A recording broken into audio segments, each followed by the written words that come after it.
guys, hope you're all well, hope you're all good. Today I'm wanting to do a vlog. It's something I get asked quite a lot, in fact, regarding exclusivity and why a seller should sell a property exclusive rather than having an open listing with a number of agents. Now, I've lived here for a number of years, and one thing I have noticed in Dubai, sellers generally don't get the benefits of exclusivity, which is why it's quite a challenge here to when you're discussing it, because historically they've always given it to a number of agents. Back in the UK, it's the other way around. It's predominantly given to one agency. In the US, it's the same. A lot of the more mature markets, generally, it's given to one agent. So what I wanted to do today, I just wanted to touch upon some of the reasons why exclusivity outweighs the benefits in terms of, in comparison to an open listing. So I'm going to work through 4 points, which I think are the key points really in terms of why exclusivity is definitely better. And to be honest, if your property is a luxury property, which is something that I personally work with, all my properties I'm selling on the Palm Jumeirah predominantly are all luxury real estate anyway, and and that's an even more reason to ensure that the property is exclusively given to one agency and not branded around with a number of agencies, as what happens in Dubai in general. So reason number one, firstly, if you're only on with one agency, one agent, you as a seller only have one point of contact. You don't need to be speaking or chasing a number of different agents. That agent should be the one who's daily, weekly updating you on the progress of the sale, on the progress of viewings, feedback from viewings as well.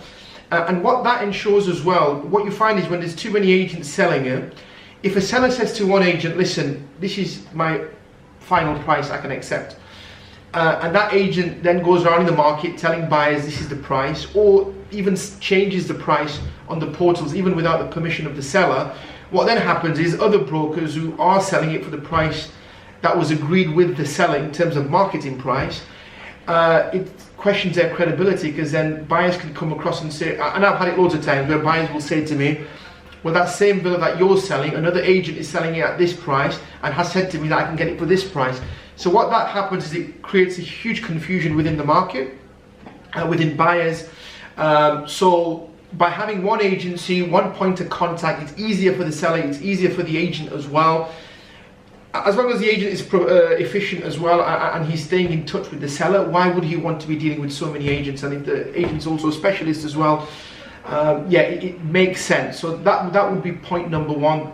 You know, the fact you would be dealing with just one very efficient agent rather than a number of mediocre agents, to be honest with you. Point number two is the perception. Now, if you're on with more than one agent, generally, if a buyer goes online on a portal, sees your listing, and then sees the same listing with a number of agents, naturally the buyer assumes that this seller has a big motivation of selling, he's a desperate seller, and accordingly, when these clients then do like the property, inquire, go and view the property, if there is a genuine interest there, then the offers that come in are going to be based on the fact that they have already assumed that there's a desperation from the seller side. So normally the offers will come in a lot lower than expected. Again, this happens a lot, and it's just natural. It's a natural thing to do. I mean, if I was a buyer, I'd probably think the same thing as well. You know, it could work both ways. If you're buying, if you're renting, the more agency and brokers that have it, the more you think you've got leeway in terms of negotiating with the seller as well. So that's point number two, is the perception, the desperation element of it if it's on with more than one agent online. Point number three, again, it's a big misconception. I think owners will say, well, if I only give it to one agent and not give it to so many agents, I'm limiting the chances of selling it, because if there's a number of agents selling it, they've got a wider, broader market to sell. So I'm going to have a lot more eyes on the property, which would mean more viewings, more offers, and more chances of selling. Now, on paper, it's correct what they think, but the reality of it is, if you're dealing with an agent who's efficient, who knows his market, who's a specialist in what he does, when you're dealing with that one agent, that agent will be dealing with all the specialists in that area anyway. For example, if I was to be given a property exclusive on the Palm, I have hundreds of Palm Jumeirah specialist agents I have on my database that would automatically get the property by WhatsApp, get the property by email as well, and it wouldn't affect the buyer's agency, because the way the commissions would work is you would be retained by the seller's side, and then the buyer's agent would bring the buyers and they'd be retained from the buyer's side. So it doesn't actually limit your chance of selling it, because it doesn't limit the agencies. You can actually, as one broker, I would be giving it to all the agencies anyway. So that's again a misconception that sellers have, which again, as brokers, it's our job to inform them and advise them accordingly. Point number 4, and my final point, is if the seller is going to give 5 agents the property, as a broker, as an agency, I'm going to limit myself with how much money I'm going to spend on marketing the property. Generally, if it's on with a number of agents, you're probably going to do the minimum, which is you're probably just going to take pictures, and then you're going to have it on the portals and so forth. Now, if you have it with one agent, firstly, they'll get pictures and they'll probably do a 3D tour as well.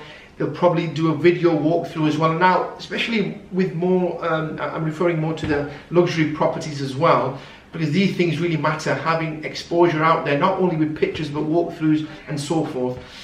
So as an agency, you're more willing to put money behind it. You'll even contact publications, newspapers, websites, separate to your own company websites and portals, to try and give it more exposure that way. I mean, something we do at Knight Frank as well, we have relationships with newspapers both in the UK and the UAE. So some of our exclusive properties, I mean, to give you an example, I had a property of mine, a penthouse in Shoreline, that was marketed in the London Telegraph as a property what you can buy in Dubai for $1 million dirhams. That's just give you an example of, by having a property exclusive, it increases the chances of us having it out there on every single portal possible, websites possible, collaborations and so forth. So yeah, sellers need to understand, if you want that one agency to work to their maximum, they're not going to work to the maximum if there's a number of agents already representing the seller. So this is my point number 4. So again, it's only a brief video. These are the 4 points I've discussed. There's probably a lot more other points as well. I just wanted to really highlight the 4 main ones. If you have any questions, queries, feel free to comment down below. Definitely subscribe to my channel, like the video if you like it, share it with your friends. And you know, I'm really wanting to get more feedback from the viewers, from the subscribers, to what kind of topics they want me to cover. So you know, if it fits in with the videos I'm doing, then I'm more than happy to do that. Anyways, guys, take care and stay safe, and I'll see you soon. Bye bye.